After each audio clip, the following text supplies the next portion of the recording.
आज हम इस चैप्टर को गो थ्रू करते हैं, जो चीज़ें रह गई हैं वो कवर करते हैं और फिर इंस्टॉलेशन पे आ जाते हैं।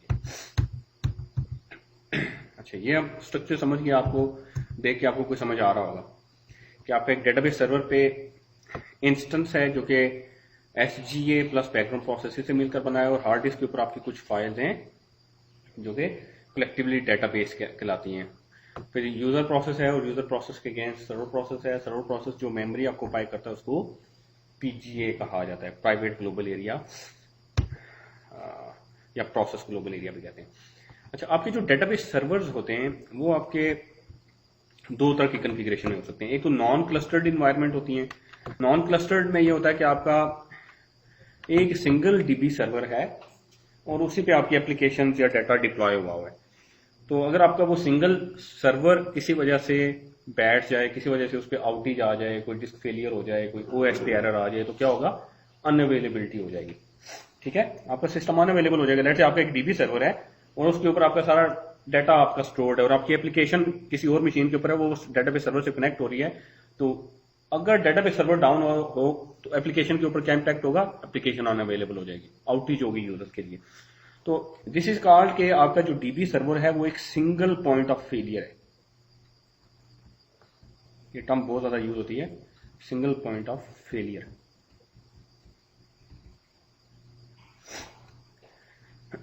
तो सिंगल कोशिश ये होती है कि प्रोडक्शन इन्वायरमेंट में या इंटरप्राइज इन्वायरमेंट में कोई चीज सिंगल पॉइंट ऑफ फेलियर ना हो। फॉर एग्जांपल, एक सिंपल सिस्टम के पॉइंट ऑफ व्यू से देखें तो नेटवर्क, हम मल्टीपल नेटवर्क कार्ड्स लगाते हैं सिस्टम के ऊपर कि अगर एक नेटवर्क कार्ड किसी वजह से फेल हो जाए तो आपके पास बैकअप नेटवर्क कार्ड्स हों।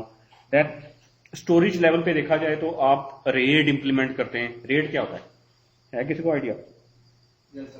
क्या होता है? हाँ, उसको क्या, वो क्या चीज है रेड? ये बहुत इंपॉर्टेंट है, खास तौर पर DBS के लिए तो ये बहुत इंपॉर्टेंट है कि इसको पता, इस चीज का पता हो उनको। हाँ, रेड होता है redundant array of inexpensive disks. क्योंकि सिंगल पॉइंट ऑफ फेलियर की बात हो रही है तो मैं हर लेवल पे सिंगल पॉइंट ऑफ फेलियर को डिस्कस करना चाह रहा हूँ। जैसे मैंने नेटवर्क के ऊपर किया, आप नेटवर्क स्विच मल्टीपल रख सकते हैं कि एक नेटवर्क स्विच बैठ है तो आपके पास दूसरा नेटवर्क स्विच हो। सिस्टम लेवल पे मल्टीपल नेटवर्क कार्ड रख सकते हैं कि अगर एक नेटवर्क कार्ड फेल हो जाए तो दूसरा नेटवर्क कार्ड अवेलेबल हो। सिस्टम लेवल पे मल्टीपल CPUs रख सकते हैं कि एक CPU फेल हो जाए तो मल्टीपल CPUs आपके पास अवेलेबल हो।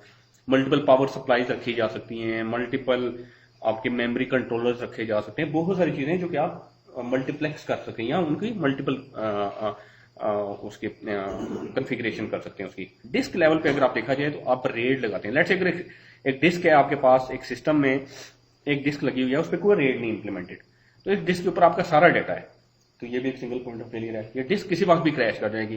ठीक है, ये तो एक नॉर्मल है, हर चीज की एक लाइफ होती है। ठीक है, ये डिस्क अगर क्रैश होगी तो आपका सारा डाटा क्या। तो होता क्या है कि आप डेटाबेस किसी भी एक्चुअली एंटरप्राइज सर्वर्स के ऊपर हमेशा आप क्या करते हैं कि मल्टीपल डिस्क्स लगाते हैं और उन डिस्क्स के ऊपर आप रेड इंप्लीमेंट कर देते हैं। ठीक है, ये है जी redundant array of inexpensive disks. ठीक है, अब रेड के लेवल्स हैं, रेड 0 से स्टार्ट होता है और अप टू रेड 9 जाता है। ठीक है, रेड 0 का मतलब है स्ट्राइपिंग। ठीक है, रेड 1 इंप्लीमेंट करेंगे तो मिरर करेगा, यानी कि लेट से आपने इन दो डिस्क को मिला के आपने रेड 1 इंप्लीमेंट कर दिया तो ये मिररिंग करेगा।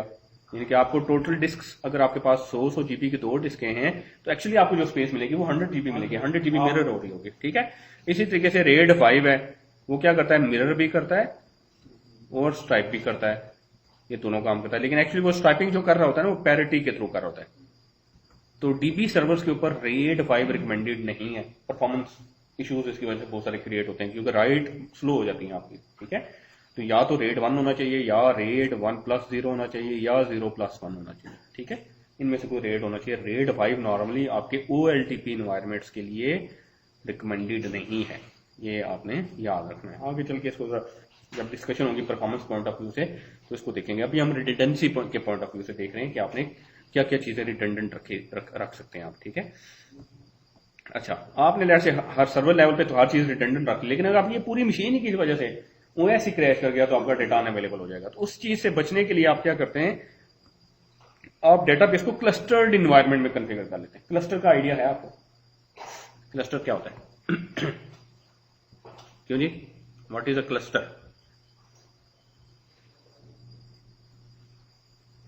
No idea. एक से ज्यादा मशीनें मिलकर साथ हाँ, एक से ज्यादा मशीनें मिलके आपका कोई एक ही आपको कोई फैसिलिटी दे रही होती है, एक ही कोई सर्विस दे रही होती है, ठीक है।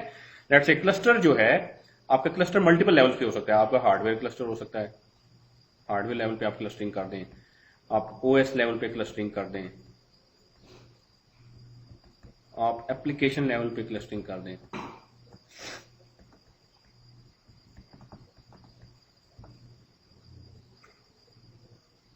ठीक है, हार्डवेयर लेवल क्लस्टरिंग है, ओएस क्लस्टर है, एप्लीकेशन लेवल क्लस्टरिंग है। ओएस क्लस्टर में क्या होता है कि आपकी एक मशीन है, आपने एक और मशीन साथ लगाई और इन दोनों को मिला के आपने एक क्लस्टर बना दिया। अगर एक मशीन डाउन होगी तो दूसरी मशीन चल रही है, यूजर्स को पता नहीं चलेगा। यूजर्स कनेक्टेड हैं इनमें से किसी भी मशीन के साथ, ठीक है, वो कोई भी एक पर्टिकुलर सर्विस ले रहे हैं इन मशीन से। तो एक मशीन डाउन होगी तो दूसरी टेक ओवर कर लेगी, तो वो यूजर्स के लिए ये चीज ट्रांसपेरेंट होगी, ठीक है। ये ओएस लेवल क्लस्टर है।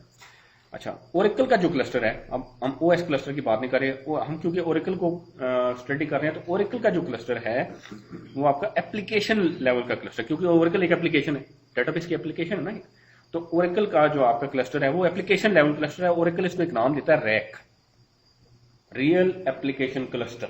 ओरेकल ने इसको एक नाम दे दिया हुआ है कि हमारे ओरेकल कहता है कि उसका जो क्लस्टर है वो रैक कहलाता है, रियल एप्लीकेशन क्लस्टर। उसने एक नाम दे दिया उसको। रियल एप्लीकेशन क्लस्टर में क्या होता है, आपके पास एक मशीन है, आप एक और मशीन साथ ले लें और एक शेयर्ड स्टोरेज लें, दोनों मशीन के साथ वो स्टोरेज कनेक्ट करते हैं।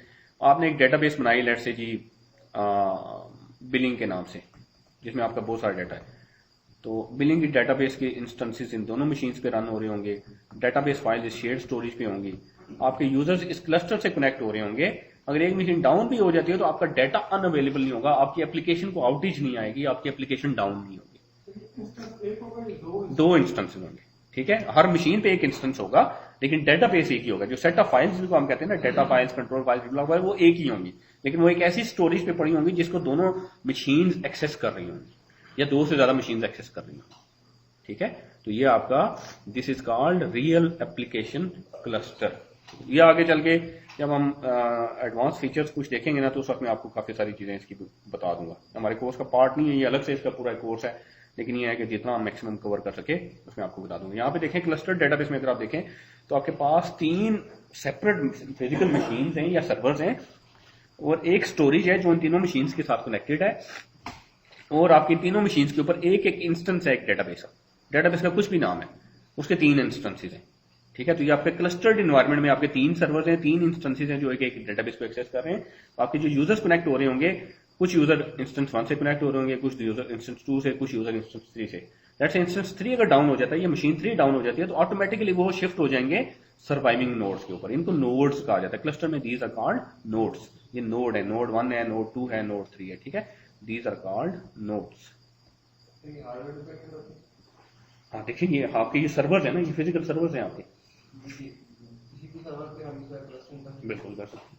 किसी भी आप एक नॉर्मल मशीन लें, उसके ऊपर क्लस्टर बना लो, मतलब आप 2 नॉर्मल मशीन लें। और यहाँ पे बल्कि अगर हमने आपको कभी वो आपके शायद पता नहीं आपके इस कोर्स में शामिल है कि नहीं, अगर आपका वो क्लस्टर का शामिल हुआ तो हम यहाँ पे 3 वो मशीन रखेंगे।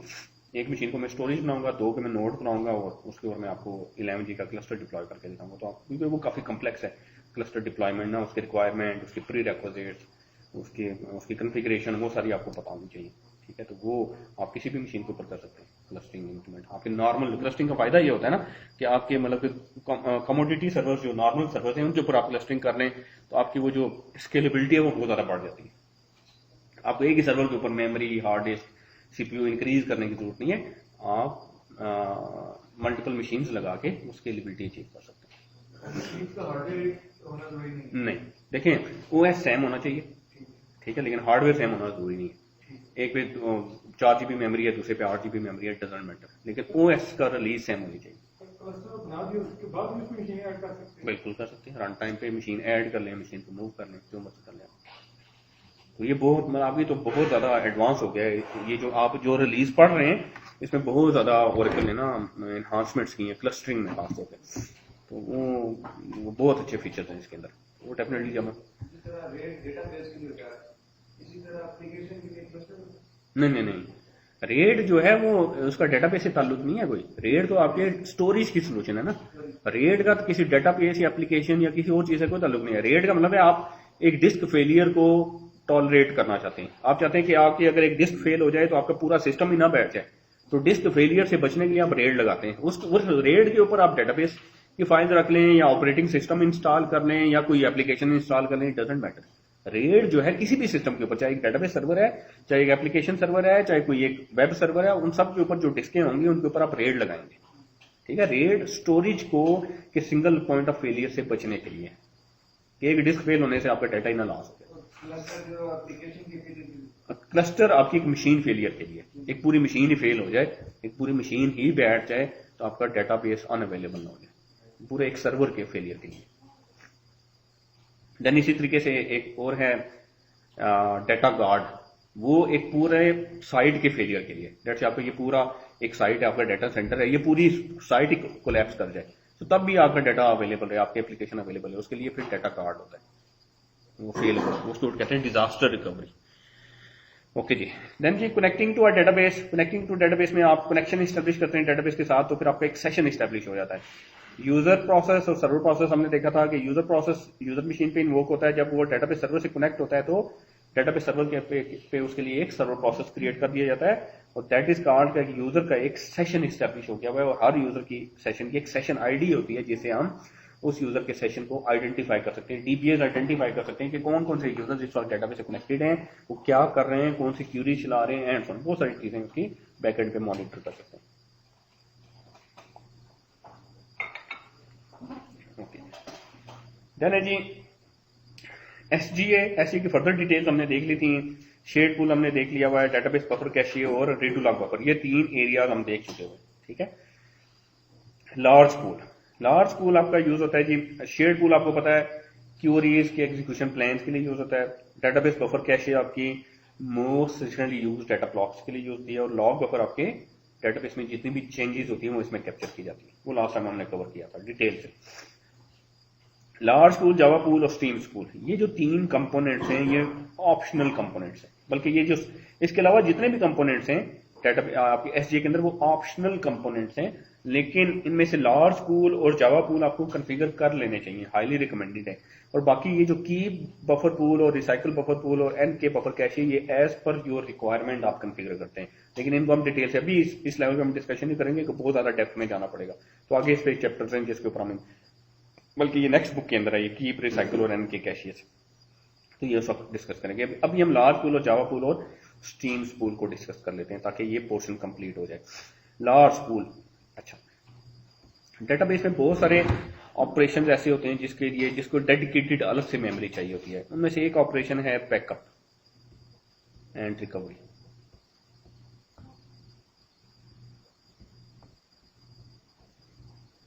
जब आप बैकअप एंड रिकवरी करते हैं तो ओरेकल जब बैकअप लेयर होता है आपकी डेटाबेस का, तो बहुत सारी इंफॉर्मेशन वो रखता है, वो एसजीए के अंदर, वो लार्ज पूल के अंदर रखता है वो इन्फॉर्मेशन। वो आगे देखेंगे जब आप बैकअप एंड रिकवरी पढ़ेंगे तो क्या इन्फॉर्मेशन रखता है, लेकिन अभी आप यही रखें कि बैकअप एंड रिकवरी जब आप करते हैं तो बहुत सारी इन्फॉर्मेशन आपकी लार्ज पूल के अंदर एसजीए में रखी जाती है। अगर लार्ज पूल नहीं कन्फिगर हुआ तो फिर वो शेयर्ड पूल में रखना शुरू कर देगा। जब शेयर्ड पूल आपके बैकअप एंड रिकवरी के ऑपरेशंस के लिए यूज होना शुरू हो जाएगा तो फिर आपकी क्यूरीज के एग्जीक्यूशन प्लान के लिए शेयर्ड पूल में कम जगह बचेगी, परफॉर्मेंस के इश्यूज आएंगे, इसलिए हाईली रिकमेंडेड है कि आप लार्ज पूल कॉन्फ़िगर करें। अच्छा, इसके अलावा लार्ज पूल यूज होता है आपके मल्टीपल आईओ प्रोसेसेस आप जब इन्वोक करते हैं,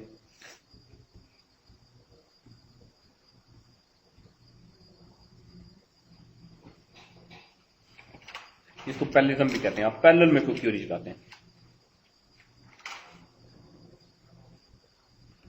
पैरेलल क्या होता है, आपके बाय डिफॉल्ट आपका एक यूजर कनेक्टेड है आपके एक डेटाबेस के साथ, तो उसके लिए कितने सर्वर प्रोसेसेस होंगे, उसके लिए एक ही सर्वर प्रोसेस होगा।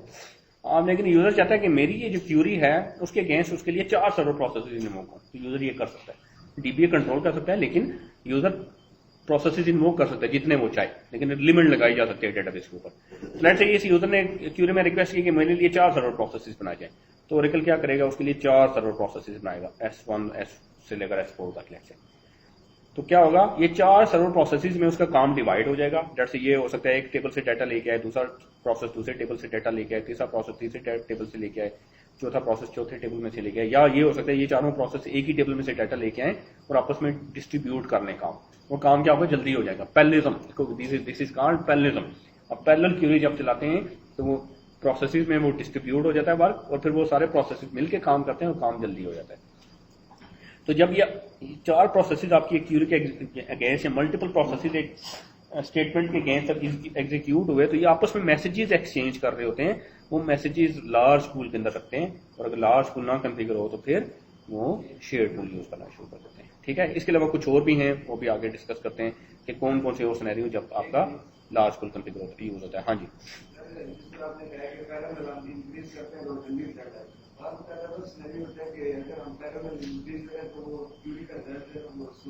देखें मैं जरूरी नहीं है कि हर दफा जल्दी हो, जरूरी नहीं है, वो डिपेंड करता है कि आपका डाटा किस तरह का है और आपकी स्टोरेज किस तरह की है, आपका स्टोरेज स्ट्रक्चर्स किस तरह के हैं, मीन्स के टेबल्स किस तरह के हैं और किस तरह की क्यूरीज है। कुछ क्यूरीज पैरेललिज्म से फायदा उठा सकती हैं, कुछ क्यूरीज नहीं उठा सकती।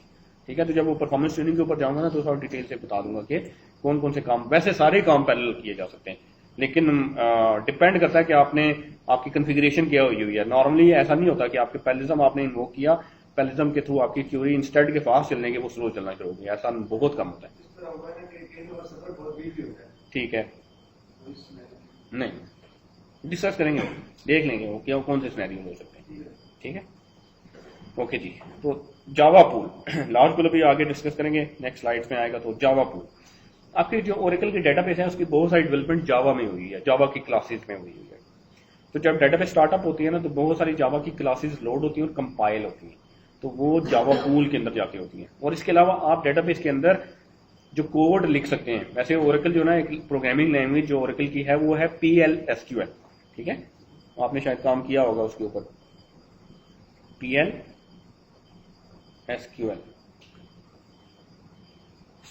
Procedural language, structure cued language, जिसमें आप क्या कर सकते हैं, कंट्रोल स्ट्रक्चर्स लगा सकते हैं, लूप्स लगा सकते हैं, इफ एल्स एनालिसिस, बहुत सारे काम कर सकते हैं। ठीक है, प्रोग्रामिंग लैंग्वेज है ओरेकल की। तो इसमें सारा आप प्रोसीजर्स, आप डेटाबेस के अंदर पैकेजेस, प्रोसीजर्स, फंक्शंस, ट्रिगर्स लिख सकते हैं, और वो आप लिखते हैं PL/SQL के अंदर। आप वैसे किसी भी लैंग्वेज में लिख सकते हैं। तो ओरेकल आप ये भी कर सकते हैं कि आप ये सारे पैकेजेस, प्रोसीजर्स बहुत सारे आप लिख लें जावा में, और डेटाबेस के अंदर जाके स्टोर कर दें। तो जावा में प्रोसीजर्स लिखे हुए डेटाबेस के अंदर स्टोर करेंगे तो वो जब लोड होंगे, कंपाइल होंगे, तो वो जावा पूल के अंदर।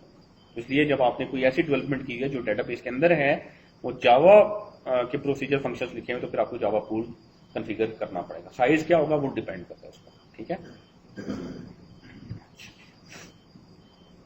तो शेयर्ड पूल जी हमने देख लिया था। इस अ portion of SGA contains library cache, data dictionary cache, control structure हमने छोड़ दिया था। हमने दो पोर्शन उसके पढ़े, एक तो लाइब्रेरी कैशे और डाटा डिक्शनरी कैशे, बाकी दो कंपोनेंट्स फिलहाल छोड़ दिए हैं आगे के लिए हमने। आप कोर्स की बात कर रहे थे जी, उसके बारे में बोल सकते जो कोड PL/SQL की बात करें, हाँ जी, देखिए आप जो ना, हैं। हाँ जावा पूल में आप जावा से रिलेटेड जितने भी आप ओरेकल की, एक तो बहुत सारी डेवलपमेंट जावा क्लासेस में हुई है। तो जब डेटाबेस आपकी ओरेकल की स्टार्ट होती है तो बहुत सारी जावा की क्लासेस लोड होती हैं और वो जाके कंपाइल होती है जावा पूल के अंदर। इसके अलावा आपने अपनी कोई डेवलपमेंट की हुई है जावा के अंदर और वो डेटाबेस के अंदर स्टोर की हुई है in the form of procedure, function या पैकेज। ठीक है, आपने जावा की कोई अपनी डेवलपमेंट की हुई है, जावा के प्रोसीजर्स लिखे हुए हैं आपने, वो डेटाबेस में स्टोर किए हुए।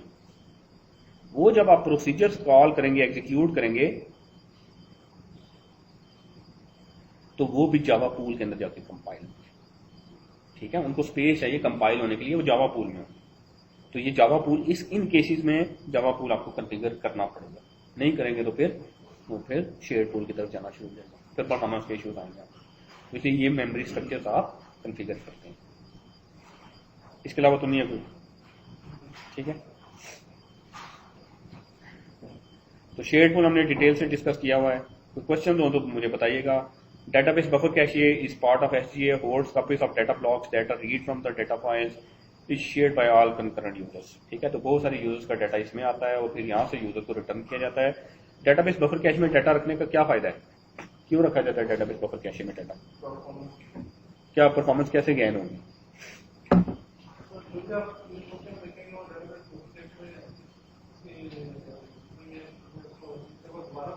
हाँ, कोई भी और यूजर उस डाटा को क्यूरी करेगा तो हार्ड डिस्क से वो डाटा नहीं लेके आना पड़ेगा, वो बफर कैशे में पड़ा होगा, वहीं से यूजर को दे दिया जाएगा।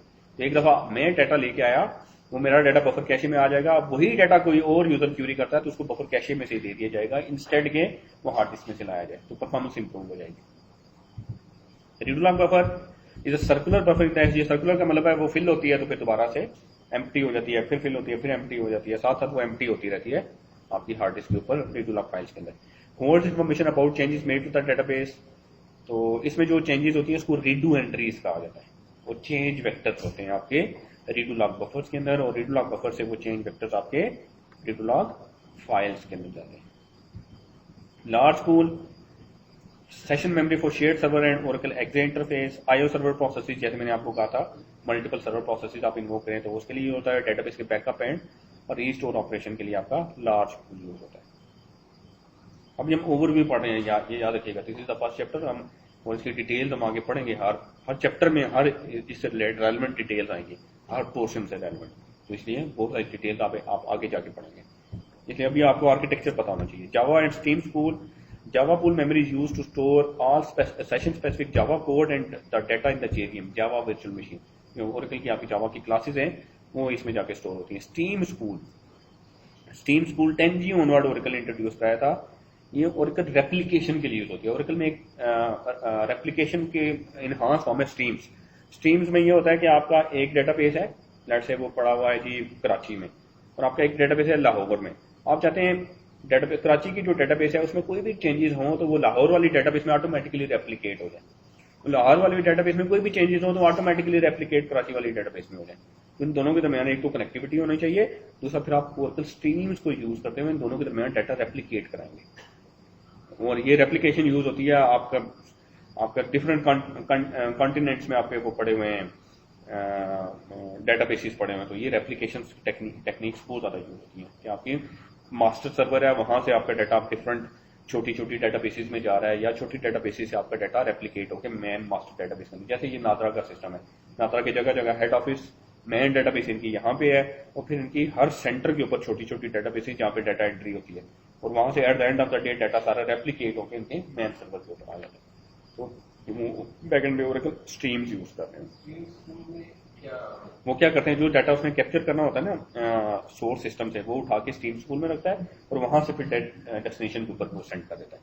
तो हर दफा उसको डिस्क में से उठा के नहीं सेंड करना पड़ता, डिस्क में डाटा डिस्क में ही होता है, लेकिन वो फेच करके वो डाटा स्टीम स्पूल में रख लेते हैं और वहां से फिर डाटा डेस्टिनेशन पे सेंड। बिल्कुल बिल्कुल बिल्कुल बिल्कुल, यू आर राइट।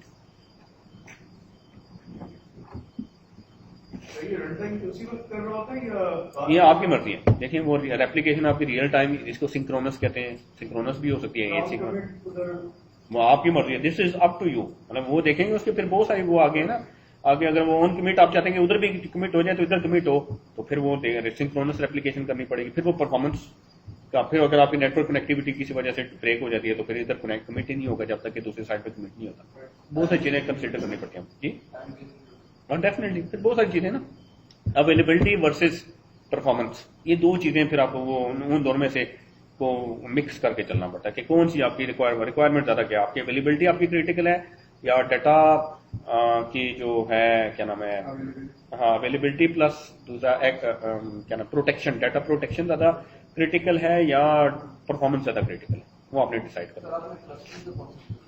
हाँ जी, वो सिंगल एक ही है, एक है। देखें उसका भी फिर स्टोरेज, क्योंकि स्टोरेज वो इतनी एक्सपेंसिव होती है, स्टोरेज के अंदर वो रेड इंप्लीमेंटेड होता है वैसे तो स्टोरेज की एक डिस्क फेल हो जाए तो वो मसला नहीं है, लेकिन फिर उस स्टोरेज का भी रेप्लिका रखा जा सकता है, उसके लिए पूरी उसको सैन कहा जाता है, सैन स्टोरेज एरिया नेटवर्क, तो सैन का भी रेप्लिका रखा जा सकता है, वो तो हर लेवल पे रेप्लिका रखा जाता है। हाँ रेड तो होती है, ठीक है, तो फिर आप उस पूरी चाहते हैं, आप वो स्टोरेज पूरा स्टोरेज बॉक्स ही अगर फेल हो जाए तो मसला ना हो, तो फिर उस स्टोरेज बॉक्स एक और स्टोरेज बॉक्स साथ रख देते हैं, जो कि वो किसी भी लोकेशन पे हो सकता है, वो चाहे लोकल लोकेशन पे हो चाहे किसी रिमोट लोकेशन पे हो, नॉर्मली रिमोट लोकेशन पे उसकी रेप्लिकेशन हो रही होती है। ओके, एसजीएम ने डिटेल से डिस्कस कर लिया है, ये पोर्शन हमने छोड़ दिए हैं अभी की बफर पूल, रिसाइकल और एनके के बफर कैशेस, क्योंकि ये आगे डिस्कस करेंगे, इसका डायरेक्ट लिंक अभी परफॉर्मेंस के साथ है, तो वो फिलहाल हम डिस्कस नहीं कर रहे।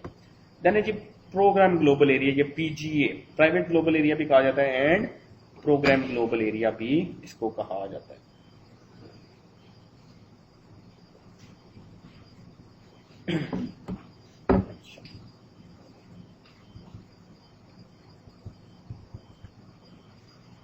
PGA is the memory area जो कि आपके एक सर्वर प्रोसेस को या बैकग्राउंड प्रोसेस को एलोकेट की जाती है मेमोरी। बैकग्राउंड प्रोसेस जैसे आपके डीबी राइटर है, लॉग राइटर है, एसमॉन है, पीमॉन है, उनको जो मेमोरी एलोकेट की जाएगी, या आपके लिए जो सर्वर प्रोसेस क्रिएट किया जाता है उसके लिए जो मेमोरी एलोकेट की जाएगी, दैट एक सर्वर प्रोसेस 1 आपके लिए क्रिएट किया गया, उसके लिए जो मेमोरी एलोकेट होगी that memory is called PGA. PGA private global area, ठीक है। पीजीए को मल्टीपल हिस्सों में डिवाइड कर सकते हैं, कुछ इसके हिस्से जो हैं वो वर्क एरियाज कहलाते हैं, ठीक है, जैसे सॉर्ट एरिया है, हैश एरिया है, क्रिएट बिटमैप एरिया है, bitmap merge area, these are called, ये कलेक्टिवली इन सबको क्या कहा जाता है, वर्क एरियाज। उनको डिस्कस करते हैं। एक होता है उसमें कर्सर स्टेट और एक यूजर सेशन। कर्सर स्टेट में आपकी करंटली जो क्यूरी रन कर रहा है ये सर्वर प्रोसेस, उसकी डिटेल्स होती हैं, कितनी रन कर चुका है, एग्जीक्यूशन प्लान क्या है and so on. User session data के अंदर क्या है जी, यूजर की सेशन आईडी क्या है, इसका यूजर प्रोसेस की आईडी क्या है, सर्वर प्रोसेस की आईडी क्या है, कितनी मेमोरी आपको पाई चाहिए, बहुत सारी सेशन से related information user session data के अंदर कैप्चर की जाती है। कर्सर स्टेट में क्यूरीज जो रन हो रही हैं या जो हो चुकी हैं उनकी इन्फॉर्मेशन, और वर्क एरिया इनको जरा डिटेल से डिस्कस करते हैं। तो ये पीजीए के पार्ट्स हैं, ठीक है। एक आपका जी कर्सर एरिया,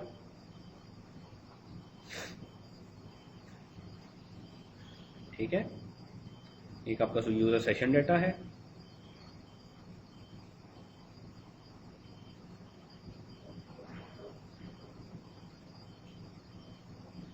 और फिर आपके कुछ वर्क एरियाज हैं।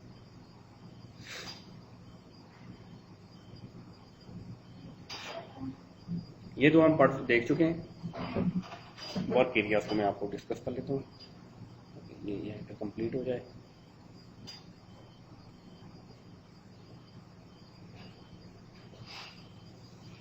वर्क एरियाज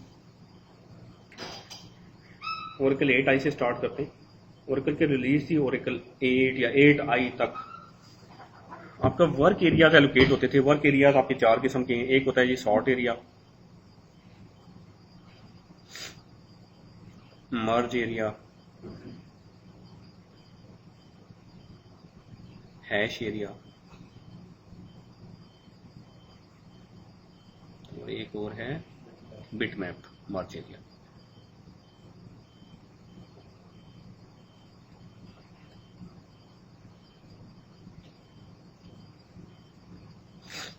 इनके लिए अलग अलग पैरामीटर थे, जैसे sort underscore area underscore size के नाम से एक पैरामीटर था, वो आपने कर दिया जी 1 MB। मर्ज एरिया आपने 1 MB कर दिया, हैश एरिया 1 MB कर दिया, और बिटमैप एरिया 1 MB। आप जितना मर्जी कर दें, आपको स्पेसिफाई कर सकते हैं। तो अब जब सर्वर प्रोसेस एक क्रिएट होगा तो उसको कितनी स्पेस एलोकेट होगी, कुछ बाइट्स उसको, किलो बाइट्स उसको स्पेस एलोकेट होगी। कर्सर एरिया के लिए कुछ किलो बाइट्स उसकी, यूजर सेशन डाटा के लिए, वर्क एरियाज के लिए उसको 1 MB के ये 4 एरियाज एलोकेट होंगे। तो टोटल एक पीजीए का साइज अराउंड हो जाएगा।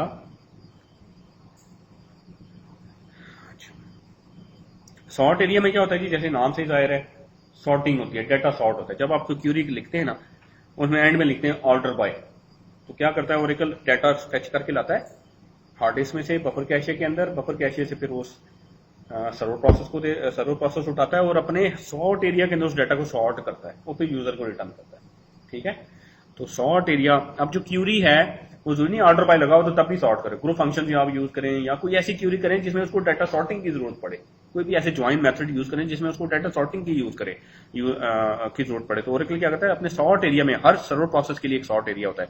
एक सर्वर प्रोसेस 1 है, उसके लिए 1 MB सॉर्ट एरिया होगा। अगर आपने सॉर्ट एरिया साइज 1 MB रखा हुआ है एक सर्वर प्रोसेस 2 है, उसके लिए भी 1 MB सॉर्ट एरिया है, एक सर्वर प्रोसेस 3 है, उसके लिए भी 1 MB सॉर्ट एरिया। तो जितने भी सर्वर प्रोसेस आपकी डेटाबेस के ऊपर बनेंगे उन सब के लिए 1 MB का individual dedicated sort area size उनको एलोकेट होगा।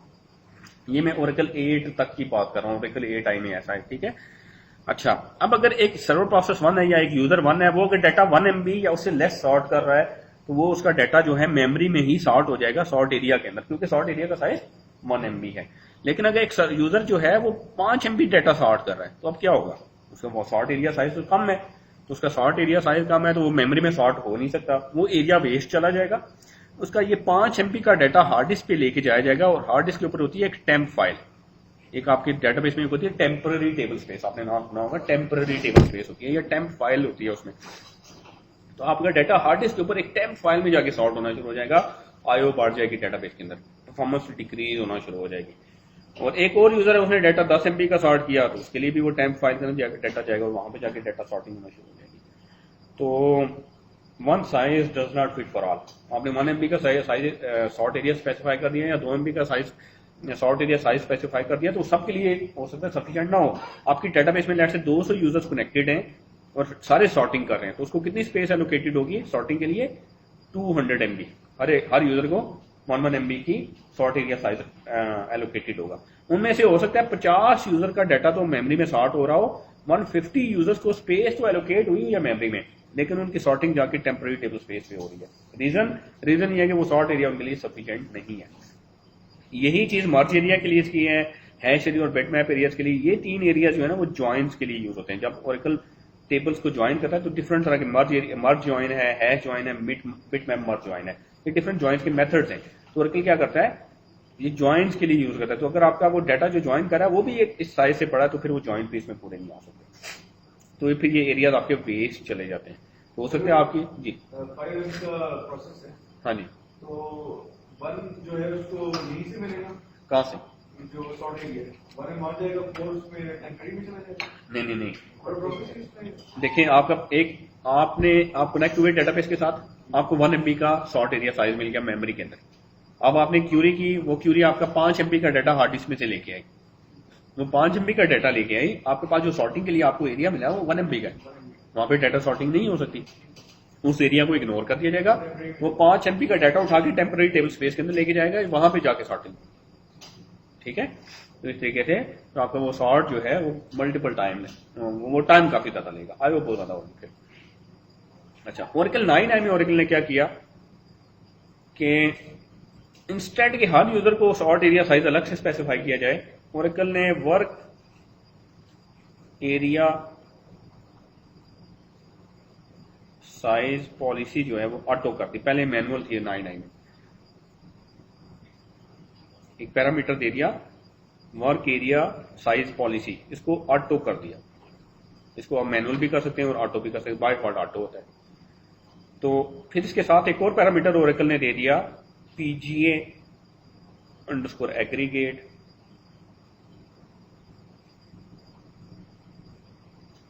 Underscore target. वो आपने लेट से स्पेसिफाई कर दिया जी, लेट से अज्यूम करते हैं आपने 300 MB स्पेसिफाई कर दिया। अब क्या होगा, अब ओरेकल ये करेगा कि इंस्टेड के हर सर्वर प्रोसेस के अंदर वर्क एरियाज अलग से स्पेसिफाई करे,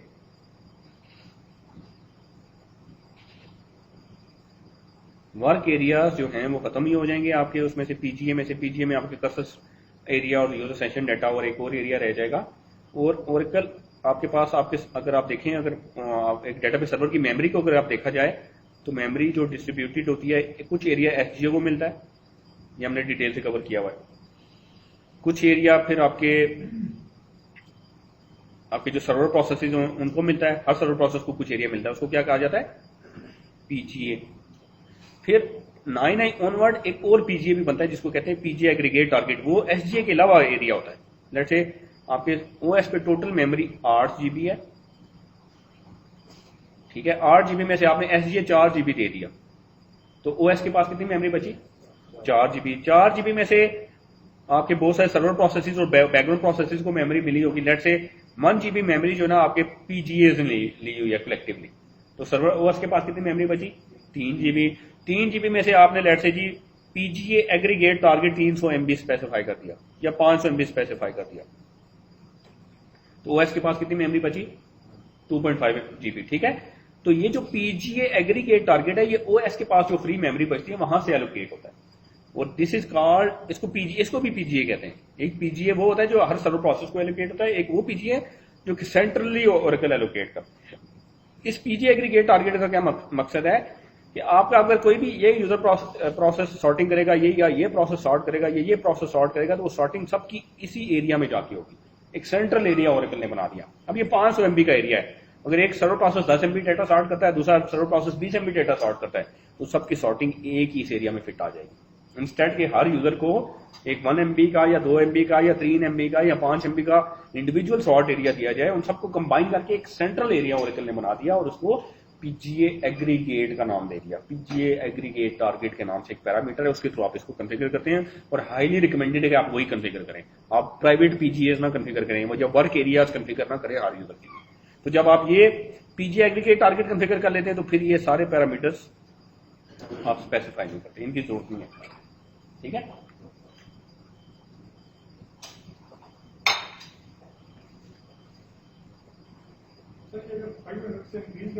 हाँ जी, फिर आर्टिस्ट की कुछ फीचर है, हाँ फिर हार्ड डिस्क पे चला जाएगा, लेकिन आप रेशो बहुत कम होगी हार्ड डिस्क के ऊपर जाने की, बहुत कम होगी। आपकी जो इसकी हिट रेशो होती है, अगर हिट रेशो मोर देन 95% है ना, तो आइडियल परफॉर्मेंस है आपकी पीछे की। हिट रेशो देख सकते हैं, आगे हम जाके देखेंगे हिट रेशोज कैसे देखते हैं। हिट रेशो का मतलब है कि आउट ऑफ 100 95 यूजर्स की जो सॉर्टिंग या ज्वाइंट की रिक्वेस्ट है वो पीजीएम के अंदर ही हो रही है, 5% यूजर्स को हार्ड डिस्क के ऊपर जाना पड़ रहा है, ठीक है। तो आप देख सकते हैं कि कितनी हिट रेशो कितनी है। अगर हिट रेशो लेस देन 90% है तो आप इसका साइज इंक्रीज करते जाएं, अगर प्रोवाइडेड कि आपके पास ओएस पे सफिशिएंट मेमोरी है। जी करेगा जरूर करेगा, हर क्यूरी में तो नहीं करेगा, लेकिन आपके देखें आपने ऑर्डर बाय लगाए या नहीं लगाए डजंट मैटर, लेकिन ज्यादातर 90% क्यूरीज में डाटा सॉर्ट होगा। बिल्कुल, आप देखें वो अगर आपने ज्वाइन लगाया ना दो टेबल्स के दरमियान, तो वो कौन सा ज्वाइन मेथड यूज करता है ओरेकल, तो वो फिर जब डाटा ज्वाइन करता है ना आपस में, तो उस ज्वाइन करने से पहले आप वो डाटा को सॉर्ट कर लेता है। आपने बेशक ऑर्डर बाय लगाया या नहीं लगाया, तो एक टेबल से नॉर्मली नहीं होता, लेकिन डिपेंड करता है एक्चुअली ना, आपने अगर ऑर्डर बाय लगाया या ग्रुप फंक्शन यूज कर लिया फिर डाटा सॉर्ट होगा, ठीक है। डिपेंड करता है किस तरह की क्यूरी है। क्लियर है हो गया जी आपको ये cursor state, user session data and आपके वर्क एरियाज, ठीक है। ये आगे डिटेल से फिर डिस्कस करेंगे, ये आगे चीजें दोबारा से आएंगी, ठीक है। अच्छा अब ये देखते हैं क्विज की कि आपको कितना समझ आया है।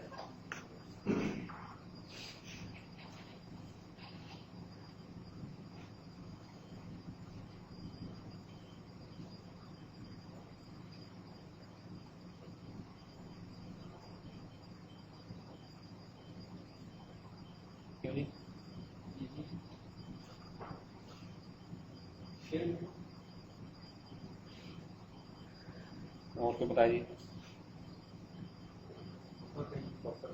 बफर कैशे और आप बताइए।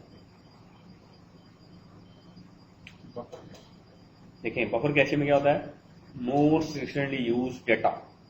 हम जो डाटा लेके आते हैं हार्ड डिस्क से, वो डेटाबेस बफर कैशे के अंदर प्लेस किया जाता है। शेयर्ड पूल के अंदर क्यूरीज और उनके एग्जीक्यूशन प्लान्स होते हैं। तो ये यहाँ पे वो कह रहा है जी कि memory region that contains data and control information for a server और बैकग्राउंड प्रोसेस। सर्वर प्रोसेस क्या होता है, जो मेरे बिहाफ पे क्रिएट किया जाएगा जब मैं डाटाबेस से कनेक्ट होगा। बैकग्राउंड प्रोसेस कौन सा होता है, जो आपका डीबी राइटर है, लॉग राइटर है, एसमॉन है, पीमॉन है, ये प्रोसेस आपके बैकग्राउंड प्रोसेस कहते हैं। हर प्रोसेस को एक मेमोरी एरिया लोकेट होता है जिसको क्या कहते हैं, अभी हमने पढ़ा है पीजीए, ठीक है। अभी हमने ये पढ़ा है कि ये पीजीए जो है वो हर एक सर्वर प्रोसेस को एलोकेट होता है। तो उसने कहा है कि फॉर अ सर्वर और बैकग्राउंड प्रोसेस ऐसे एरिया जिसमें उस एक पर्टिकुलर सर्वर प्रोसेस की या बैकग्राउंड प्रोसेस की बहुत इंफॉर्मेशन मेंटेन हो, वो पीजीए कहलाता है, प्राइवेट ग्लोबल एरिया।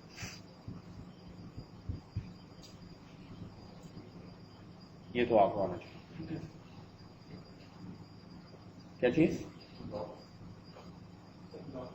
ब्लॉक्स और करता जी आपके minimum unit of IO is blocks. जब हार्ड डिस्क में से आपको एक रो चाहिए तो एक रो नहीं ओरेकल रीड करके लाएगा, वो मिनिमम एक ब्लॉक रीड करके डाटाबेस बफर कैशे के अंदर लाएगा। तो minimum unit of IO is block, rows नहीं रीड करके लाता। चेंजेस वो बफर कैशिए के अंदर नहीं होती, चेंजेस रीडू लॉक फाइल्स के अंदर जाती है बफर कैशिए से। ओके, देन है जी second portion process is architecture. 5 minute break लें, फिर ये इसको खत्म करते हैं और फिर नेक्स्ट उस पे आ जाते हैं। ब्रेक लेंगे 5 मिनट।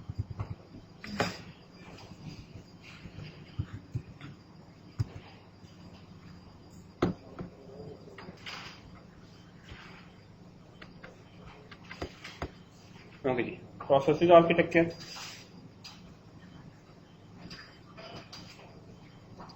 तो हमने देखा जी यूजर प्रोसेस। यूजर प्रोसेस आपकी यूजर की मशीन पे इन्वोक होता है जब वो डेटाबेस सर्वर से कम्युनिकेट करता है, कनेक्ट करता है। तो लेट्स से आपने कोई टूल इन्वोक किया क्लाइंट मशीन के ऊपर, SQL plus, SQL developer, Toad या कोई भी टूल, तो यूजर की मशीन पे, क्लाइंट की मशीन पे एक प्रोसेस इन्वोक होगा। That process is called as the user process. Then database server के ऊपर जो प्रोसेसेस होते हैं, दो तरह के प्रोसेसेस होते हैं। एक होते हैं सर्वर प्रोसेसेस, जो कि जब एक यूजर प्रोसेस कनेक्ट की रिक्वेस्ट करेगा डेटाबेस के, यूजर नेम पासवर्ड डेटाबेस का नाम देगा, तो डेटाबेस सर्वर की मेमोरी में उसके लिए एक प्रोसेस क्रिएट किया जाएगा। That process is called server process. तो हर यूजर के लिए एक सर्वर प्रोसेस होता है मिनिमम। देन बैकग्राउंड प्रोसेसेस होते हैं डेटाबेस सर्वर के ऊपर, जो कि मैंडेटरी होते हैं। जब डेटाबेस स्टार्टअप होती है तो वो बैकग्राउंड प्रोसेसेस ऑटोमेटिकली साथ स्टार्ट हो जाते हैं, और जब डेटाबेस डाउन होती है तो फिर वो डाउन किए जाते हैं। उनका काम है, जैसे डीबी राइटर है, डेटाबेस बफर कैशे से डाटा उठाता है, डाटा फाइल्स में राइट करता है। लॉग राइटर है, रीडू लॉक फाइल्स के अंदर राइट करता है। पी मॉन है, प्रोसेसेस को देखता है। एम मॉन है, एस मॉन है, सिस्टम को मॉनिटर करता है। ठीक है, तो ये सारे प्रोसेसेस हैं जो कि बैकग्राउंड प्रोसेसेस कहलाते हैं।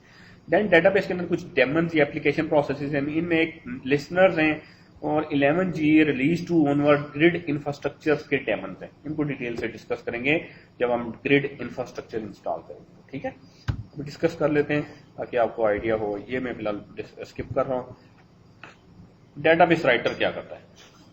डेटाबेस राइटर राइट्स मॉडिफाइड या dirty buffers from the database buffer cache to the data files. Asynchronously write करता है चेक पॉइंट को एडवांस करने के लिए। जो भी डाटा डर्टी होता है डेटाबेस राइटर ने वो डाटा राइट करना होता है कहां पे? अप्रोप्रिएट डाटा फाइल्स के अंदर। Log writer writes the redo log buffer to the redo log files on the disk. कब राइट करता है? जब यूजर कमिट इशू करे या रीडू लॉक बफर आपका 1/3 फिल हो जाए, या डेटाबेस राइटर के राइट करने से पहले, या एवरी 3 सेकंड्स। और रीडू लॉक बफर के अंदर होता क्या? चेंजेस, जितना भी आपका डाटा चेंज होता है रीडू लॉक बफर में जाता है, रीडू लॉक बफर से आपकी ऑनलाइन रीडू लॉक फाइल्स के अंदर जाता है। ये तो क्लियर है ना, क्योंकि ये हमने बहुत डिटेल से डिस्कस किया था। पूरा एक लेक्चर इसके ऊपर था आपके इन कंपोनेंट्स के। Checkpoint process. Checkpoint process क्या करता है कि जब आपका डाटा राइट हो जाता है ना डेटाबेस फाइल्स के अंदर, आपका ये है जी एसजी आपकी कैशे है, डीबी कैशे, उसमें आपका चेंज डाटा पड़ा हुआ है। ये डाटा राइट करना है आपके डीबी राइटर ने डाटा फाइल्स के अंदर। तो ये डाटा उठाएगा और राइट करेगा जिन जिन डाटा फाइल्स के अंदर वो राइट करना है। जब ये राइट कर लेगा तो एक प्रोसेस एक और होगा CKPT के नाम से, इसको चेक पॉइंट प्रोसेस कहते हैं। ये प्रोसेस क्या करेगा? ये हर डाटा फाइल के हेडर में और प्लस कंट्रोल फाइल में, हमने लास्ट में पढ़ा था ना कंट्रोल फाइल में इंफॉर्मेशन राइट करेगा कि कहां तक डाटा इस डीबी राइटर ने राइट किया है। जैसे डीबी राइटर ने डाटा राइट किया जी चेंज नंबर 1 से लेकर, या SCN नंबर 1 से लेकर SCN नंबर 90 तक का डाटा राइट किया। तो डीबी राइटर जब राइट कर लेगा तो CKPT प्रोसेस को, ये चेक पॉइंट प्रोसेस को बता देगा मैंने 90 SCN तक का डाटा राइट किया है। तो ये 90 SCN डाटा फाइल्स के हेडर में और कंट्रोल फाइल में जाके राइट कर देगा आपका ये चेक पॉइंट प्रोसेस। अब ये जो 90 नंबर है, this will be called as the checkpoint number. Checkpoint number भी इसको कहते हैं, या चेक पॉइंट SCN भी कहा जाता है इसको। ये लास्ट टाइम डिस्कस हुआ था जी। ठीक है, तो चेक पॉइंट प्रोसेस क्या करता है? इंश्योर करता है कि जहां एक तो ये देखता है कि चेक पॉइंट अक्कर कब होगा, वो फिर डेटाबेस राइटर को सिग्नल करता है कि डाटा राइट करना स्टार्ट करो। जब डेटाबेस राइटर डाटा राइट कर लेता है तो फिर चेक पॉइंट प्रोसेस को इन्फॉर्म करता है कि उसने इतना डाटा राइट कर लिया, और फिर वो नंबर जो है वो सारी डाटा फाइल्स के हेडर्स में आपका CKPT प्रोसेस राइट करता है। ठीक है जी। देन है जी system monitor, SMON, performs recovery at instant startup. Last time पढ़ा था कि अगर आपका डाटा चेक पॉइंट होने से पहले आपकी मशीन रीस्टार्ट हो गई तो नेक्स्ट स्टार्टअप पे ऐसा डाटा जो डाटा फाइल्स में नहीं गया वो एसमॉन उठाएगा रीडूलॉग फाइल्स में से और अप्रोप्रिएट डाटा फाइल्स के अंदर शिफ्ट करेगा। उसको कहते हैं इंस्टेंस रिकवरी या कैशे रिकवरी भी कहा जाता है। तो दूसरा एक और काम ये करता है, टेम्पररी सेगमेंट्स को क्लीन करता है। टेम्पररी सेगमेंट्स होते हैं डाटा सॉर्ट करने के लिए। ऐसे यूजर्स जिनका डाटा मेमोरी में फिट नहीं आता, सॉर्टिंग फिट नहीं आती, वो टेम्प टेबल स्पेस में जाके डाटा सॉर्ट करते हैं। टेम्प टेबल स्पेस में टेम्पररी सेगमेंट्स बनते हैं। तो जब डाटाबेस शट डाउन होती है या एक दफा सॉर्टिंग कंप्लीट हो जाए तो टेम्पररी सेगमेंट एम्प्टी हो जाए, तो ये आपका जो एसमॉन प्रोसेस है उन टेम्पररी सेगमेंट्स को टेम्पररी टेबल स्पेस में से रिमूव करता है। ये काम कर रहा होता है। प्रोसेस मॉनिटर पीमॉन, ये क्या करता है जी, लेट से आपका एक यूजर प्रोसेस है,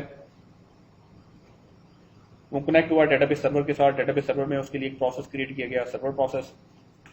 इसे एक लंबी चौड़ी क्यूरी चलाई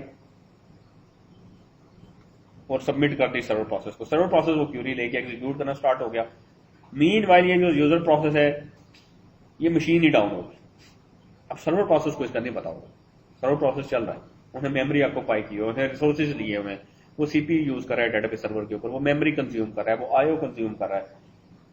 तो ये ऑर्फन प्रोसेस कराएगा क्योंकि इसका कोई चाइल्ड, इसका कोई करस्पॉन्डिंग यूजर प्रोसेस नहीं है। ये this is called as orphan process.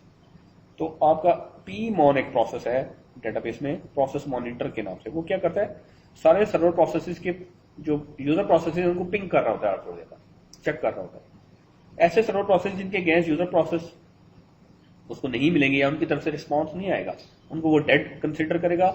उन सर्वर प्रोसेसेस को वो क्लीन करेगा, उनकी जितनी क्यूरीज है उनको स्टॉप करेगा, उन्होंने जितने रिसोर्सेज ऑक्यूपाई किए वो रिलीज करेगा, उन्होंने जितने लॉक्स किए हुए लगाए हुए रोज के ऊपर वो रिलीज करेगा। ये सारा काम आपका पीमॉन करेगा, ताकि ये ना हो कि वो क्यूरी चलती रहे और एट द एंड जब वो यूजर को डाटा रिटर्न करने जाए तो पता चले उसके अगेंस्ट यूजर प्रोसेस नहीं है, वो मशीन ही डाउन हो चुकी थी, वो कनेक्शन ही नहीं है। ठीक है, तो ये इस तरह के इश्यू से बचने के लिए पीमॉन प्रोसेस मॉनिटर यूज होता है। परफॉर्म्स प्रोसेस रिकवरी मैंने यूजर प्रोसेस फेल्स, क्लीन्स करता है उसकी buffer cache, frees resources that are used by the user process, monitor करता है सेशन के आइडल टाइम आउट को। आप डेटाबेस के ऊपर आइडल टाइम आउट लगा सकते हैं कि आपके डेटाबेस में यूजर्स जो कनेक्टेड होते हैं वो दो स्टेट्स में होते हैं, या तो वो आइडल बैठे हुए हैं, इनको कनेक्टेड हैं, उनका सर्वर प्रोसेस बना हुआ है, उन्हें मेमोरी ली हुई है, वो सीपीयू ले रहा है, लेकिन वो कुछ भी नहीं कर रहे, वो आइडल प्रोसेस होते हैं। एक वो है जो कि क्यूरीज एग्जीक्यूट कर रहे हैं, कोई काम कर रहे हैं, वो एक्टिव कहलाते हैं। तो आपके जो आइडल प्रोसेसेस होते हैं, आप डेटाबेस सर्वर पर टाइम आउट लगा सकते हैं कि अगर कोई यूजर डेटाबेस से कनेक्ट हो और 15 मिनट तक कोई एक्टिविटी ना करे, अज्यूम करते हैं 15 मिनट्स का आपने आइडल टाइम आउट लगाया हुआ है, या 5 मिनट का लगाया हुआ है, या आधे घंटे का लगाया हुआ है, कोई भी आपने आइडल टाइम आउट लगाया हुआ है, इतनी देर तक वो डेटाबेस पे अगर कोई एक्टिविटी नहीं करते, आइडल रहते हैं, तो उसका कनेक्शन फोर्सफुली डिस्कनेक्ट कर दिया जाए ताकि डेटाबेस सर्वर के ऊपर लोड ना पड़े, रिसोर्सेज ऑक्यूपाइड ना रखें। तो ये पीमॉन प्रोसेस इस सारी चीजों को मॉनिटर करता है और ऐसे सर्वर प्रोसेसेस को किल करता है, जिन जो इतनी देर से आइडल बैठे हुए, जो आपने उसको जो कॉन्फ़िगरेशन की है। देन रजिस्टर करता है आपकी डेटाबेस को लिसनर के साथ, ये आगे चल के डिस्कस करेंगे लिसनर क्या होता है, उस पर एक चैप्टर है पूरा। देन आर्काइवर प्रोसेस, कितने रीडूलर ग्रुप्स चाहिए होते हैं आपकी डेटाबेस को अप एंड रनिंग रखने के लिए? Minimum 2 groups. तो ग्रुप 1 है एंड ग्रुप 2 है। रीडूलर ग्रुप्स में कौन सा प्रोसेस राइट करता है डेटा? Log writer. कहां से राइट करता है? लॉग बफर से। लॉग बफर आपका एक मेमोरी एरिया है एसजीए में, वहां पे चेंज डाटा आता है, चेंज डाटा लॉग राइटर वहां से उठाता है, रीडूलॉग फाइल्स के अंदर राइट करता है। तो जब एक रीडूलॉग फाइल फिल हो जाती है तो इस फाइल को एक नंबर दे देता है, ग्रुप को। एक्चुअली ग्रुप, इसको फाइल ना कहें, ग्रुप कहें। पहले ग्रुप के ऊपर राइट करता है, जब ये ग्रुप फिल हो जाता है या ग्रुप के जब राइटिंग स्टार्ट करता है तो उस ग्रुप को एक नंबर देता है। पहली दफा राइट करेगा तो उस ग्रुप को एक नंबर दे देगा 1, इसको कहते हैं log sequence number. Log sequence number. अच्छा, पहली दफा इसको लॉग सीक्वेंस नंबर 1 देगा। जब ये एक ग्रुप फिल हो जाएगा तो लॉग राइटर दूसरे ग्रुप पे चला जाएगा, इसको कहते हैं लॉग स्विच। एक लॉग राइटर एक ग्रुप से दूसरे ग्रुप पे स्विच कर गया डाटा राइट करने में, फिर उसमें डाटा राइट करना शुरू कर देगा, इसको सीक्वेंस नंबर 2 दे देगा। जब ये फिल हो जाएगा वापस लॉग स्विच करके वापस लेट से आपकी डेटाबेस में 2 ही लॉग रीडूलॉग ग्रुप्स हैं, तो वापस पहले पे आ जाएगा और यहां पे जो डाटा इसको ओवरराइट करना शुरू कर देगा, प्रोवाइडेड कि ये डाटा फाइल्स के अंदर चला गया हो। अगर नहीं गया तो वेट करेगा, लेकिन अगर ये चला गया हो तो इसको ओवरराइट करना शुरू कर देगा यहाँ पे डाटा, उसको लॉग सीक्वेंस नंबर 3 दे देगा। फिर ये फिल होगा तो दूसरे लॉग राइट ग्रुप पे जाएगा, उसको ओवरराइट करना शुरू कर देगा, उसको लॉग सीक्वेंस नंबर 4 दे देगा। ये लॉग सीक्वेंस नंबर हर लॉग स्विच के ऊपर इंक्रीमेंट होता रहता है और हर लॉग स्विच के ऊपर जो लॉग ग्रुप है जिसके ऊपर वो राइट करने जा रहा है उसको ओवरराइट कर देता है पुराने डाटा को। ठीक है, दिस इज कॉल्ड कि आपकी database no archive log mode में, नो आर्काइव मोड इसको कहते हैं। अगर आपकी डेटाबेस आर्काइव लॉग मोड में हो, जो कि आप कन्वर्ट कर सकते हैं,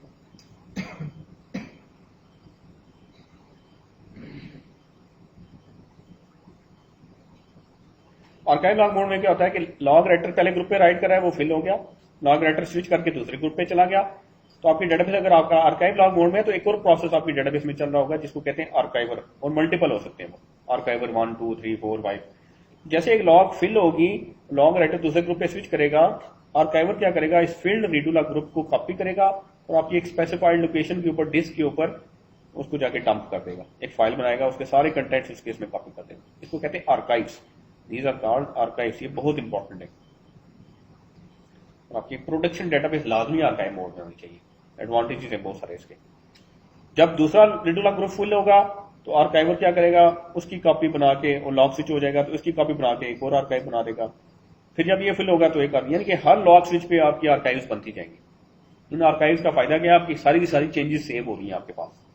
तो आपने लेट से बैकअप लिया आज से 10 दिन पहले, तो अब अगर आप आपकी डेटाबेस आर्काइव लॉग मोड में है, 10 दिन पहले आपने बैकअप लिया था, उस बैकअप के बाद की आपके पास सारी आर्काइव्स अवेलेबल है, तो आप वो 10 दिन पहले का बैकअप रीस्टोर करके करंट टाइम तक डेटाबेस को लेके आ सकते हैं, क्योंकि मिनिमम डाटा लॉस कर सकते हैं या जीरो डाटा लॉस भी अचीव किया जा सकता है। सारी चेंजेस रिटेन रहती है आपके पास। आप लास्ट बैकअप रिस्टोर करेंगे, उसके ऊपर आर्काइव्स अप्लाई करेंगे, डेटाबेस आगे आती जाएगी। ये बैकअप एंड रिकवरी के अंदर बड़ी डिटेल से, इसके ऊपर कोई 8-10 चैप्टर्स हैं तो बहुत डिटेल से कवर करेंगे। ठीक है,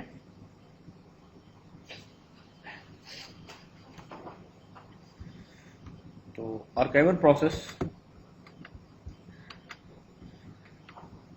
copies redo log files to a designated storage device after a log switch has occurred, can collect transaction redo log redo data and transmit that data to standby destinations। दो काम कर सकता है, एक काम ये करता है कि आर्काइव करता है, दूसरा काम अगर आपने डाटा गार्ड बनाया हुआ है दूसरी इन्वायरमेंट, दूसरी एक लोकेशन से दूसरी लोकेशन के ऊपर, आप चाहते हैं कि एक पूरी साइट ही आपकी डिजास्टर हो जाए, बैठ जाए, तो आपकी दूसरी लोकेशन पे डाटाबेस चल रही हो, वहां से एप्लीकेशन चलना शुरू हो जाए, तो ये आर्काइवर का प्रोसेस आपकी करंट अगर डाटा गार्ड का सेटअप हुआ है तो आपका जितना डाटा चेंजेस है वो कैप्चर करके रिमोट डेटाबेस को भी सेंड करता है। ये दो काम करता है।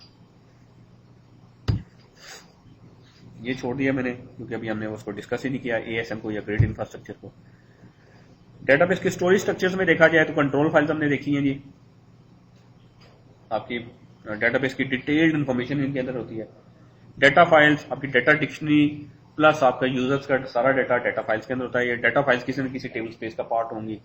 ऑनलाइन रीडू लॉग फाइल्स आपके मिनिमम ग्रुप्स 2 चाहिए होते हैं आपकी डेटाबेस के अंदर, और हर ग्रुप के अंदर मिनिमम एक रीडू लॉग फाइल होती है जिसको मेंबर कहा जाता है, और ये चेंजेस कंटेन करती हैं आपकी डेटाबेस की।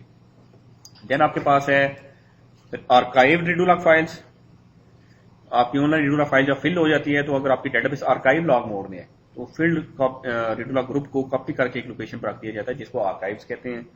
बैकअप फाइल्स, आप control file, data file, redo log files को कॉपी करके अपने पास रख लें, वो बैकअप होगा आपकी डेटाबेस का, और वो बैकअप लेने के मल्टीपल तरीके हैं तो उनको बैकअप फाइल्स कहा जाता है। पैरामीटर फाइल, वो जो भी हमने सारी चीजें पढ़ी थी कि आप एसजीए का साइज, आपकी शेड पूल का साइज, आपके डेटाबेस बफर कैशे का साइज, आपके लॉग बफर का साइज, आपके शेड, आपके जावा पूल, लार्ज पूल के साइजेस, वो पैरामीटर फाइल के अंदर स्टोर करते हैं आप, और जब भी कोई पैरामीटर चेंज करना हो तो आपने पैरामीटर फाइल के अंदर वो चेंजेस करनी होती है। देन पासवर्ड फाइल, आपका जो सिस यूजर है वो ऑथेंटिकेट होता है इस पासवर्ड फाइल से। Alert log and trace files, आपकी डेटाबेस में मेजर एरर्स जो आते हैं, डायग्नोज जो करते हैं डेटाबेस को, वो अलर्ट लॉग या ट्रेस फाइल से करते हैं। देन है जी logical and physical storage structures, ये इन पे ना कंट्रोल फाइल्स पे आगे है कि मल्टीप्लेक्सिंग कैसे करेंगे, क्रिएट कैसे करते हैं। डाटा फाइल्स पे पूरा एक चैप्टर है, रीडू लॉग फाइल्स के ऊपर भी आगे काफी चीजें हैं। बैकअप्स पे पूरे कुछ 8-10 चैप्टर्स हैं। आर्काइव लॉग मोड कैसे कन्वर्ट करते हैं, आर्काइव्स कैसे जनरेट करते हैं, उस पर भी एक चैप्टर है। पैरामीटर फाइल को कैसे मैनेज करते हैं, उस पर भी एक चैप्टर है। ठीक है, तो इन सारी चीजों पे जितने भी अभी हम चीजें पढ़ रहे हैं, ये जस्ट ये ओवरव्यू पढ़ रहे हैं, इनके आगे डिटेल्स पढ़ेंगे, लेकिन ये ओवरव्यू बहुत इंपॉर्टेंट है क्योंकि ये आपको आर्किटेक्चर समझ आएगा तो आगे आपको हर चैप्टर समझ आएगा, अदरवाइज आगे आपको कुछ भी नहीं समझ आना। तो ये बहुत इंपॉर्टेंट है कि आपको पहला लेक्चर सही समझ आए, पहला चैप्टर सही समझ आए, ताकि आगे आगे आप लोगों को आगे बहुत स्पीड से चलेगा। पहले चैप्टर पे ना 2-3 क्लासेस लग जाती हैं, आगे फिर एक ही क्लास में 2 3 चैप्टर भी कवर हो जाते हैं, तो काफी स्पीड से आगे काम चलता है। ठीक है, ओके जी। लॉजिकल स्ट्रक्चर्स हमने डिटेल से देख लीजिए जी। डेटाबेस, डेटाबेस के अंदर टेबल स्पेसिस में सेगमेंट्स, टेबल स्पेसिस में डेटा फाइल्स, डेटा फाइल में सेगमेंट्स एक्सटेंट से मिलकर बनते हैं, एक्सटेंट्स डेटा ब्लॉक से मिलकर बनते हैं। और आपकी जो डेटा फाइल्स हैं, ये तो इसमें तो कोई इशू नहीं होना चाहिए आपको, टेबल स्पेसिस में डेटा फाइल्स, फिर सेगमेंट्स, फिर एक्सटेंट्स, फिर ओरेकल ब्लॉक्स, ये तो हमने डिटेल से डिस्कस किया हुआ है। डेटा फाइल्स हैं, उनकी स्टोरेज क्या हो सकती है, डेटा फाइल्स कहां पर रखी जा सकती है, कोई आइडिया है? हार्ड डिस्क पे। ऐसे एक मशीन है, उसमें 2 हार्ड ड्राइव्स लगी हुई हैं, एक पे आपने ओएस किया हुआ है और ओरेकल का सॉफ्टवेयर किया, दूसरे पे आपने data files, control file, redo log file सारी रख ली। ये लेट्स से विंडोज की मशीन है, तो क्या होगा, ये इन दोनों जो हार्ड ड्राइव्स हैं इसके ऊपर क्या फाइल सिस्टम क्या होगा, कौन सा फाइल सिस्टम हो सकता है? NTFS हो सकता है, फैट हो सकता है। ठीक है,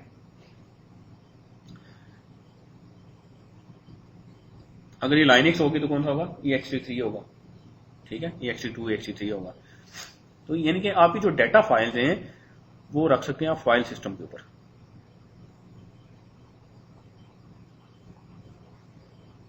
फाइल सिस्टम के ऊपर रखेंगे तो क्या क्या होगा, फाइल सिस्टम की में से रीड एंड राइट की रिक्वेस्ट कौन करता है? ओएस का काम है फाइल सिस्टम में से रीड करना, फाइल सिस्टम के ऊपर राइट करना। ठीक है, अच्छा, फाइल सिस्टम के ऊपर अगर आप डेटा फाइल रखें तो थोड़ा सा इश्यूज ये होते हैं, परफॉर्मेंस के भी और सिक्योरिटी के रीजंस के वाले से भी इश्यूज होते हैं आपके ना, फाइल सिस्टम पर रखें आप फाइल्स को। एक और ऑप्शन ये है कि आप डेटा फाइल्स को रॉ डिस्क के ऊपर भी रख सकते हैं। रॉ डिस्क कौन सी होती है? ऐसी डिस्क जो सिस्टम में लगी हुई हैं लेकिन वो फॉर्मेटेड नहीं है, उनको फॉर्मेट नहीं किया हुआ। डिस्क को फॉर्मेट करें तो क्या होता है,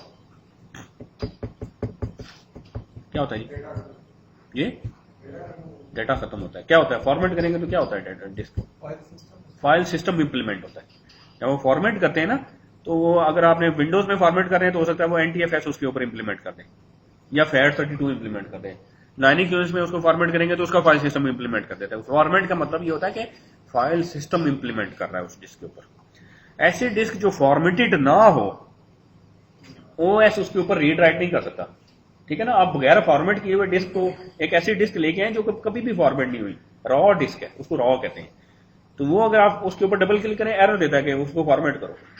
तो आप डेटा फाइल्स को रॉ डिस्क के ऊपर भी रख सकते हैं। फायदा क्या होगा, आपके फाइल सिस्टम की एक लेयर खत्म हो जाएगी बीच में से, परफॉर्मेंस बहुत ज्यादा इंप्रूव हो जाएगी। तो उसके लिए अनफॉर्मेटेड डिस्क चाहिए होती हैं आपको। देन आप जो है अपनी डेटा फाइल्स ASM पे भी रख सकते हैं। सर रॉ फॉर्मेट की भी है जो अनफॉर्मेटेड? हाँ, ओके। मेरी अपनी इन्वायरमेंट में मेरे पास यूनिक्स का सर्वर है, यूनिक्स का क्लस्टर है मेरे पास डेटाबेस का। तो उस पे हमारे पास जो डेटा फाइल्स हैं वो रॉ के ऊपर हैं, यानी कि हमने वो डिस्क्स बहुत सारी हमने एलोकेट की हुई हैं सर्वर्स को, उनको फॉर्मेट नहीं किया हुआ। ठीक है, और हार्ड डिस्क का एक हमें पता है कि पाथ है, एक नाम होता है, एक पाथ होता है। तो जब हम डेटा फाइल्स ऐड करते हैं तो वो सिंपली वो पाथ दे देते हैं, तो OS पे वो चीज नजर नहीं आती। तो कहने का मतलब वो किस तरीके से उसको राइट होती है या रिट्रीव करना? ओरेकल के कर्नल में ये फैसिलिटी है कि वो रॉ डिस्क के ऊपर डायरेक्ट IO कर सकता है। ओरेकल का जो अपना कर्नल है ना डेटाबेस का, उसमें ये फैसिलिटी है कि वो फाइल सिस्टम ना भी हो एक डिस्क के ऊपर, उसके ऊपर डेटा फाइल्स प्लेस कर सकता है और डेटा फाइल्स को रीड कर सकता है। ठीक है, तो रॉ डिस्क तो बहुत सारी जगहों पे यूज होती है, सिर्फ ओरेकल के लिए नहीं। आप अगर देखिएगा तो रॉ डिस्क आपकी बहुत सारी OS में भी बहुत सारी और चीजों के लिए भी यूज होता है। तो रॉ डिस्क के ऊपर डेटा रीड एंड राइट किया जा सकता है बगैर उसको फॉर्मेट किए, लेकिन वो OS पे माउंट नहीं हो सकती या OS पे डायरेक्ट एक्सेस नहीं हो सकती। उनको एक्सेस किया जा सकता है लेकिन वो डायरेक्ट एक्सेस रीड राइट नहीं हो सकती, जैसे एक नॉर्मल पार्टीशन या एक नॉर्मल डिस्क हो सकती है। ठीक है, परफॉर्मेंस रॉ में बहुत ज्यादा हाई होती है, बहुत ज्यादा। अच्छा, देन आप अपनी जो डेटा फाइल्स हैं लेकिन रॉ पे रखेंगे तो ट्रेड ऑफ है। ट्रेड ऑफ क्या है, परफॉर्मेंस तो बहुत ज्यादा इंप्रूव होगी लेकिन कंप्लेक्सिटी बहुत ज्यादा बढ़ जाएगी। रॉ को मैनेज करना इतना आसान नहीं है। रॉ डिस्क को मैनेज करना, एक रॉ डिस्क के ऊपर एक ही डेटा फाइल हो सकती है, लेट आपने एक 10 GB की डाटा फाइल बनानी है तो आपको एक 10 GB की रॉ डिस्क बनानी पड़ेगी, और एक दफा आपने 10 GB की रॉ डिस्क बना ली, उसमें 5 GB की डाटा फाइल ऐड कर दी, तो वो डाटा फाइल एक्सटेंड नहीं हो सकती। तो आपने लेट से 100 डाटा फाइल रखनी है तो आपको 100 रॉ डिस्क या 100 एक डिस्क के ऊपर 100 पार्टीशंस क्रिएट करनी पड़ेंगी, 100 पार्टीशंस क्रिएट करनी पड़ेंगी हर डाटा फाइल के लिए एक। तो मैनेजमेंट इश्यूज आ जाते हैं, लेकिन परफॉर्मेंस बहुत ज्यादा हाई हो जाती है। ठीक है, तो ट्रेड ऑफ है। अच्छा, फिर आपके पास है जी, ओरेकल ने अपना एक सोल्यूशन दिया ASM, ऑटोमेटिक स्टोरेज मैनेजमेंट। बड़ी डिटेल से पढ़ेंगे और बड़ा इंटरेस्टिंग है ये। ऑटोमेटिक स्टोरेज मैनेजमेंट, इसकी डिटेल में अभी नहीं जा रहा, आगे पढ़ेंगे हम। तो आप अपनी डाटा फाइल्स को ASM पे रख सकते हैं। ASM आप इंप्लीमेंट करते हैं रॉ डिस्क के ऊपर, और उसके ऊपर ओरेकल अपना फाइल सिस्टम इंप्लीमेंट कर देता है। ये ओरेकल से समझ लें फाइल सिस्टम, ओरेकल ने अपना फाइल सिस्टम दे दिया है कि आप उसके ऊपर अपनी डाटा फाइल रखें, परफॉर्मेंस बहुत ज्यादा इंप्रूव होगी। तो आपकी डाटा फाइल्स क्या हो सकती हैं, फाइल सिस्टम पे हो सकती हैं, एक्साडाटा ओरेकल का है, रॉ पे हो सकती हैं, ASM पे हो सकती हैं, NAS पे हो सकती हैं, SAN पे हो सकती हैं, NFS पे हो सकती हैं। सेगमेंट और एक्सटेंट पे फर्क है? हाँ बिल्कुल, बहुत बड़ा फर्क है। सेगमेंट क्या है, आपका एक टेबल एक सेगमेंट कहलाता है, और सेगमेंट को टेबल और सेगमेंट, सॉरी हाँ, टेबल और सेगमेंट। टेबल और सेगमेंट में ये फर्क है कि टेबल में कॉलम्स होते हैं, हम क्रिएट करते हैं क्रिएट टेबल से टेबल, और उसमें कॉलम स्पेसिफाई करते हैं, और उसमें डाटा एंट्री करते वक्त हम टेबल स्पेसिफाई करते हैं।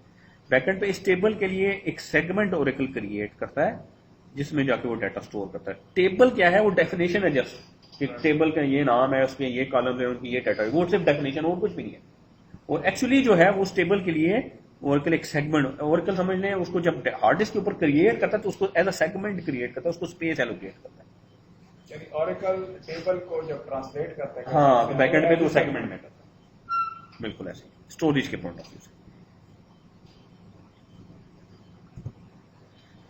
Segments, extents and block. Segments के जी एग्जिस्ट करते हैं टेबल स्पेस में, हर टेबल के लिए एक सेगमेंट होता है, या एक टेबल के लिए मल्टीपल सेगमेंट्स भी हो सकते हैं, या हर इंडेक्स के लिए सेगमेंट्स होता है। सेगमेंट्स एक्सटेंट से मिलकर बनते हैं, एक्सटेंट्स ब्लॉक से, और जो ब्लॉक है वो OS के ब्लॉक से मिलकर बनते हैं।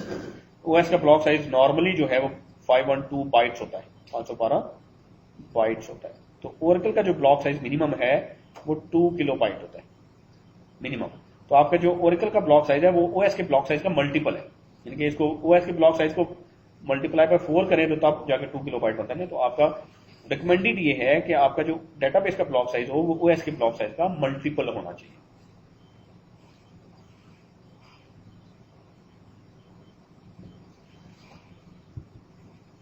टेबल स्पेसेस, दो तरह की टेबल स्पेसेस होती है, नॉर्मल टेबल स्पेसेस और big file table space. Big file table space में एक ही डाटा फाइल हो सकती है और अप टू 128 टेराबाइट हो सकती है। नॉर्मल टेबल स्पेसेस में मल्टीपल डाटा फाइल्स हो सकती हैं। डाटा फाइल्स में आपके सेगमेंट्स होते हैं, सेगमेंट्स को एक्सटेंट्स मिलते हैं, एक्सटेंट्स को आगे ब्लॉक्स मिलते हैं, जो भी आपका ब्लॉक हो सकता है। बाइट फाइल आपकी डेटाबेस में दो मेजर जो मैंडेटरी टेबल स्पेसेस है वो बन जाती है, बहुत सारी और भी बनती है, लेकिन ये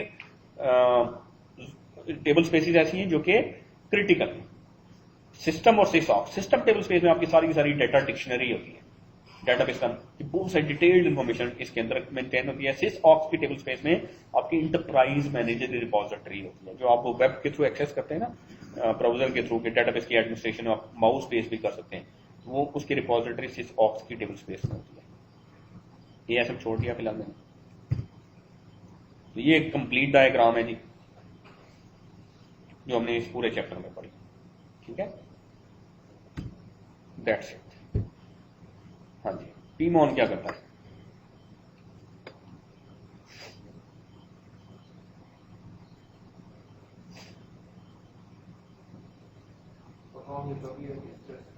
एसमॉन करता है। सेकंड परफॉर्म्स, क्योंकि पीमॉन प्रोसेस मॉनिटर है, प्रोसेस मॉनिटर प्रोसेसेस को देखते हैं। बिल्कुल, सेकंड ये हमने कवर ही नहीं किया। दैट्स इट जी फॉर टुडेज लेक्चर।